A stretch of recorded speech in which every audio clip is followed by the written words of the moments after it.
पुण्यात्माओं, परमात्मा स्वयं ही इस काल के लोक में आते हैं, अपने बच्चों को तत्व ज्ञान से परिचित कराते हैं। दास के अंदर उसी पूर्ण परमात्मा कबीर साहिब जी की शक्ति काम कर रही है। आप सभी पुण्यात्माओं को काल के जाल से निकालने के लिए परमात्मा इस पृथ्वी लोक में फाल्गुन शुक्ल पक्ष एकम विक्रमी संवत 2053 9 मार्च 1997 रविवार के दिन आए और सार नाम व सार शब्द खुल कर देने का आदेश दिया, जिससे आप सभी का मोक्ष हो सके। इसके बाद इस आध्यात्मिक ज्ञान के प्रचार प्रसार में बहुत तेजी आई और आज आप सभी पुण्यात्माओं को अपने निज घर की और परमात्मा की पहचान हो पाई। 600 साल पहले परमात्मा को ना पहचान कर हम काल के जाल में धोखे से रह गए थे। अब की बार दास को आम संत समझकर धोखा मत खा जाना। यदि आप इस परमात्मा के तत्व ज्ञान से पूर्णतः परिचित हो चुके हो तो दास के इस इशारे को समझकर अपना उद्धार करवा लेना और अपने अन्य भाइयों बहनों को भी कबीर परमात्मा का यह सच्चा मार्ग समझाना। दास को कबीर परमात्मा का मिलना आप सभी के जीवन के कल्याण का कारण बन रहा है। आपको अब उस दिन की घटना के बारे में बताता हूँ। ये सत्य घटना उस दिव्य प्रसंग की है जो आज तक केवल एक रहस्य था। वो रहस्य सालों पश्चात अब आपके सामने प्रस्तुत होने जा रहा है। संत रामपाल जी महाराज जी के जीवन का वो महत्वपूर्ण दिन जिसके विषय में उन्होंने आज तक भक्त समाज के समक्ष केवल सांकेतिक और आंशिक वर्णन किया था, अब उनकी आज्ञा से वो दिव्य प्रसंग विस्तार से प्रस्तुत हो रहा है। ये प्रसंग उस दिन का है जिस दिन संत रामपाल जी महाराज जी को कबीर परमेश्वर जी स्वयं इस धरातल पर आकर मिले थे। हे गुरुदेव राम देवानंद जी महाराज, ना जाने आपने इस दास में क्या देखा कि आपने इस दास को इतनी बड़ी जिम्मेदारी दे दी। अपने बाद मुझे गुरु पद पर बैठा दिया। ये दास अपनी आखिरी सांस तक आपके द्वारा दिया गया जगत कल्याण के मार्ग और मोक्ष के कार्यों को पूरा करने के लिए समर्पित रहेगा। परमात्मा का सत्य ज्ञान और सच्चा मंत्र हर घर तक पहुंचा के छोड़ दूंगा, फिर चाहे कुछ भी बीते मेरे साथ। ये दास आजीवन परमात्मा के मार्ग में कार्यरत रहेगा। ये फाल्गुन शुक्ल पक्ष एकम विक्रमी संवत 2053 9 मार्च 1997 रविवार की बात है। संत रामपाल जी महाराज हरियाणा के झज्जर जिले के एक झाड़ली कस्बे में गरीबदास जी महाराज जी की वाणी का पाठ करने गए थे। वहां किसी कारणवश पाठ रद्द होने की वजह से वे वापस आ रहे थे। वहां से लौटते समय संत रामपाल जी महाराज कबीर परमात्मा की याद में मग्न अपने दुपहिए वाहन पर सवार वापस लौट रहे थे। संत रामपाल जी महाराज स्कूटर को रास्ते में एक चाय की दुकान के पास रोक देते हैं। राम राम महाराज जी। राम राम भगत जी। महाराज जी चाय समोसा लगा दूं? हाँ भगत जी लगा दीजिए।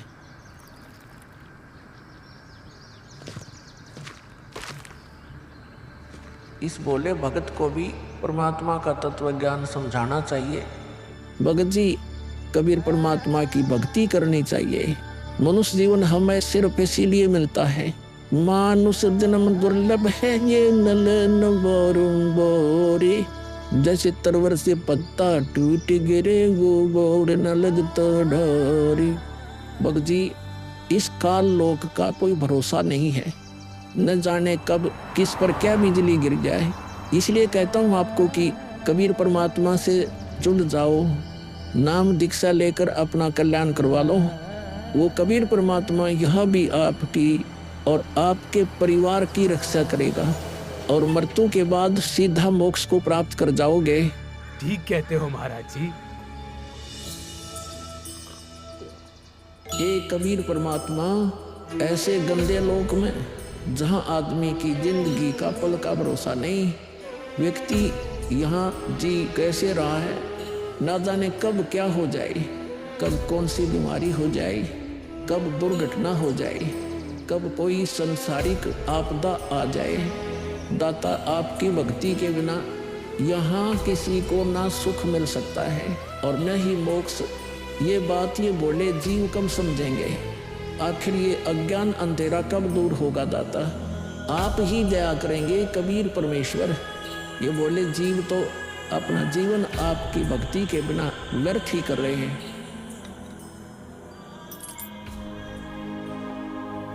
चाय पीने के बाद संत रामपाल जी महाराज मातन हिल की तरफ निकल पड़ते हैं। बिन उपदेश अचंभ है, क्यों जीवत है प्राण, और भक्ति बिना काठोर है, ये नर नहीं पाषाण। आगे चलकर संत रामपाल जी महाराज स्कूटर को एक पुलिये के पास रोक देते हैं। इस पुलिये की खास बात ये थी कि संत रामपाल जी महाराज जी ने इस पुलिये को सिंचाई विभाग में जूनियर इंजीनियर रहते हुए स्वयं बनाया था। क्योंकि यह पूरा क्षेत्र जंगल नुमा था, इसलिए संत रामपाल जी महाराज जी को इस पुलिये पर बैठना बहुत अच्छा लगता था और नौकरी के दौरान वो इस पुलिये पर बैठकर परमात्मा की याद में खो जाया करते थे। हे दयालु कबीर परमात्मा, आप जी हम नीचों के लिए 600 वर्ष पहले एक धानक रूप धारण कर इस गंदे लोक में 120 वर्ष तक रहे। आप जी को गर्म तेल के कढ़ाई में डाला गया, खूनी हाथी से मरवाने की कोशिश की गई, दरिया में डुबोकर मारने की कोशिश की गई। आप जी को बदनाम करने हेतु झूठी चिट्ठी डाली गई। आपके साथ कितने जुल्म ढाए गए, फिर भी हे दयालु कबीर परमात्मा, आपने क्या कुछ नहीं किया अपनी सतलोक से बिछुड़ी आत्मा को अपनी शरण में लेने के लिए, इस तत्व ज्ञान को सब जीवों तक पहुंचाने के लिए।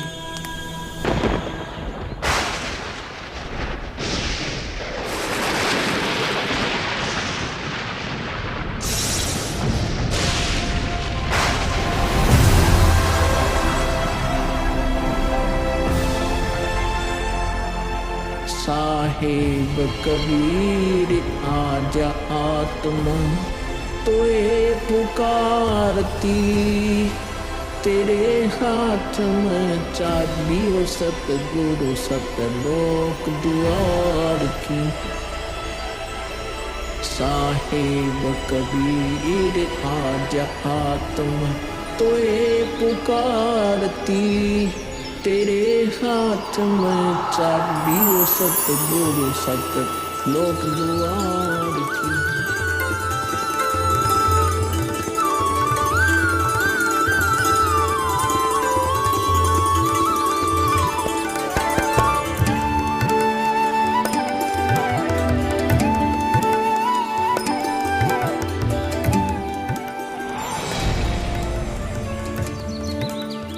राम राम भगत जी। राम राम। आओ भगत जी बैठिए, खड़े क्यों हो? संत रामपाल जी महाराज अपने परने को पुलिया की दीवार पर बिछा देते हैं और महात्मा जी से बैठने का आग्रह करते हैं। कहाँ से आए हो बेटा, क्या करते हो? भगत जी, वैसे तो मेरा गांव धनाना है, जिला सोनीपत में पड़ता है। अब एक छोटा सा मकान बनाकर रोहतक में रहता हूँ। जूनियर इंजीनियर था, लेकिन अब नौकरी छोड़ दी है।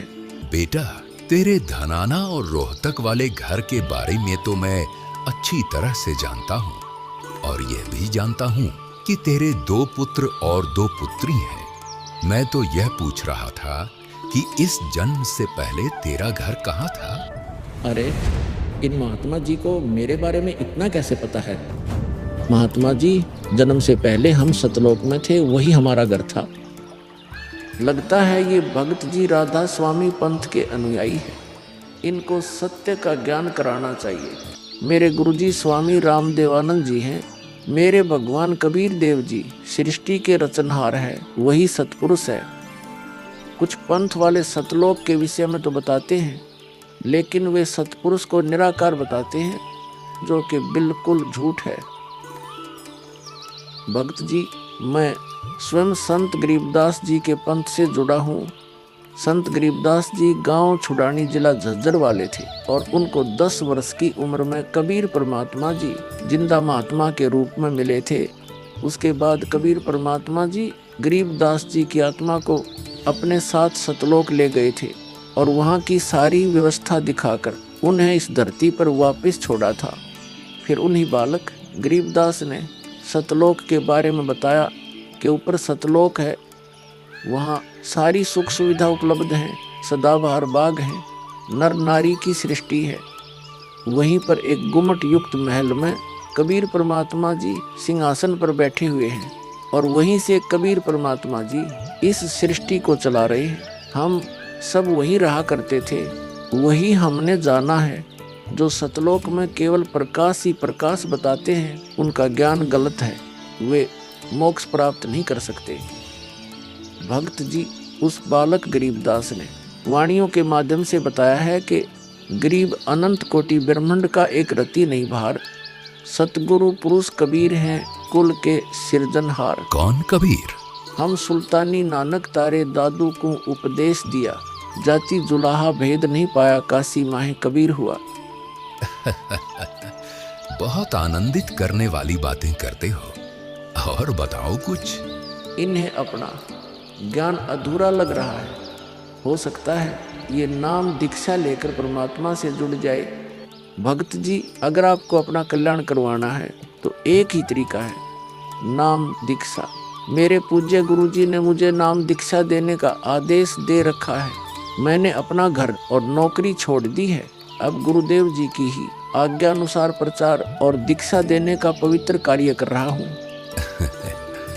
बेटा, क्या तुम्हारे गुरु जी ने तुम्हें सारनाम और सार शब्द देने का भी आदेश दिया है? इन्हें कैसे पता सारनाम सार शब्द के बारे में? गुरुदेव की आज्ञा थी कि अभी सारनाम को सार्वजनिक नहीं करना है। उन्होंने कहा था कि मुझे स्वयं परमेश्वर कबीर जी मिलेंगे और वही मुझे सारनाम को सार्वजनिक करने का सही समय बताएंगे। तब तक यह सारनाम केवल विशेष विश्वास पात्र अनुयायियों तक सीमित रखना है। बेटा रामपाल, मैं ही सत्य पुरुष कबीर हूँ। अब वह समय आ गया है सारनाम और सार शब्द प्रदान करने का। वह भक्त जी, मैंने आपको बता दिया कि कबीर परमेश्वर मुझसे मिलने आएंगे, तो आप स्वयं ही कबीर परमेश्वर बन बैठे। मैंने अपने गुरु जी से पूछा था कि हे गुरुदेव, मैं कैसे पहचानूंगा जो मुझे मिलेंगे कि वे कबीर भगवान हैं। गुरु जी स्वामी राम देवानंद जी बोले, यह विश्वास करवाना व पहचान करवाना उनका काम है। तभी तो मैं बता रहा हूँ, मैं ही सत्य पुरुष कबीर हूँ। कबीर परमेश्वर जी सबको जिंदा बाबा के वेश में मिले, आप तो जिंदा बाबा वाले वेश में नहीं हो। जिंदा महात्मा तो मुसलमान साधु होते हैं। मुसलमान धर्म तो अभी 1500 साल पहले ही बना है। मेरा असली वेश तो यही है जिस रूप में मैं तुम्हारे सामने खड़ा हूँ। रामपाल, तुम मेरी परम हंस आत्मा हो। जगत कल्याण के लिए मैंने ही तुझे भेजा है। अब सही समय आ गया है सार नाम और सार शब्द देने का। मैं कभी सिर पर मुकुट, कभी पगड़ी, कभी टोपी धारण कर लेता हूँ। चारों युगों में आता हूँ।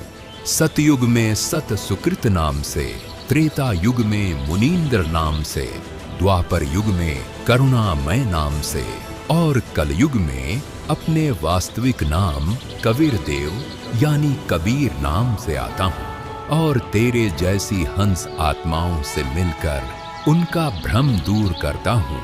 लेकिन अगर तुझे केवल जिंदा महात्मा के रूप में विश्वास है तो मैं तुझे अपना वो रूप भी दिखा देता हूँ। ये देख।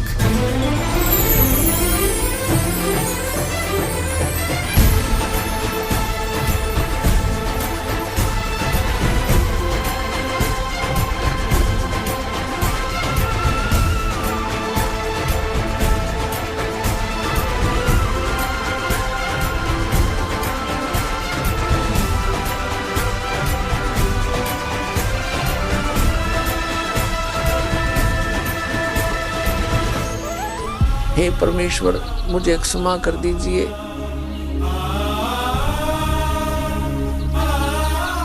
मुझसे अनजाने में गलती होगी।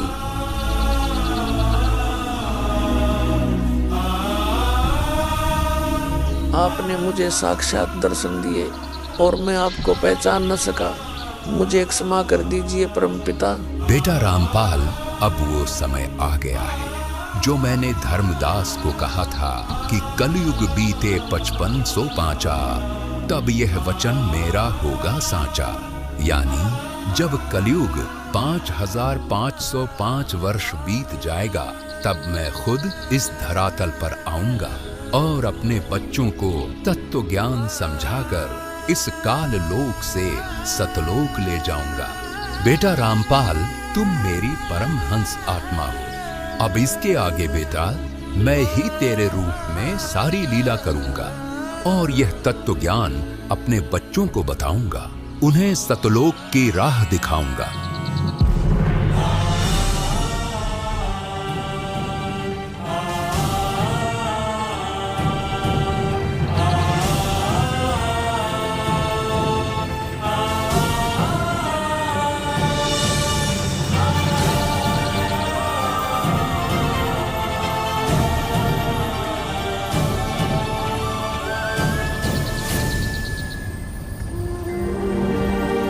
इस प्रकार कबीर परमात्मा संत रामपाल जी महाराज जी को सह शरीर सतलोक भेज देते हैं और अपनी लीला को आगे बढ़ाते हैं। गली ख्यालवी साल सतगुरु अतल दिगंबर धीर भक्ति हेत काया धर आए अवगत सहत कबीर। भक्ति हेत काया धर आए अवगत सहत कबीर। अमर करूं सतलोक पठाऊं तात बंदी छोड़ कहाऊं।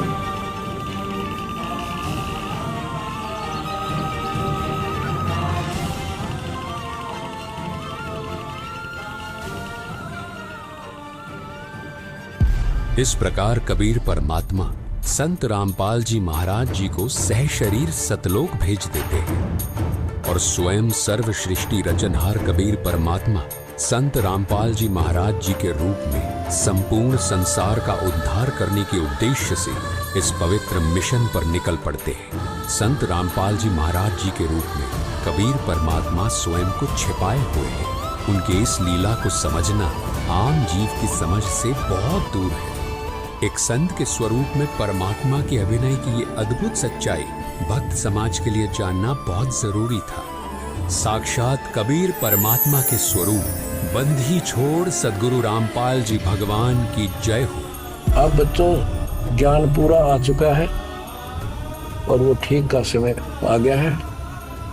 गुरु पूरा, ज्ञान पूरा, भगवान पूरा, सब ही नारी नर शुद्ध तक जब ठीक का दिन आवंत कपट चातुरी छोड़ के शरण कबीर गहंत।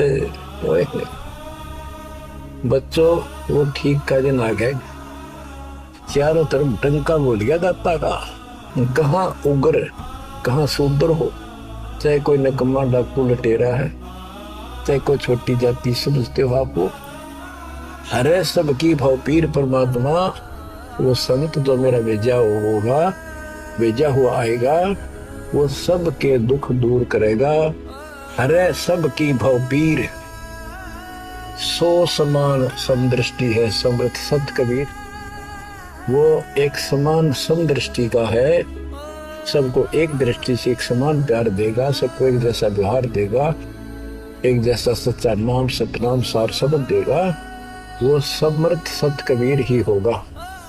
बोलो बंदी छोड़ कबीर साहब की जय हो।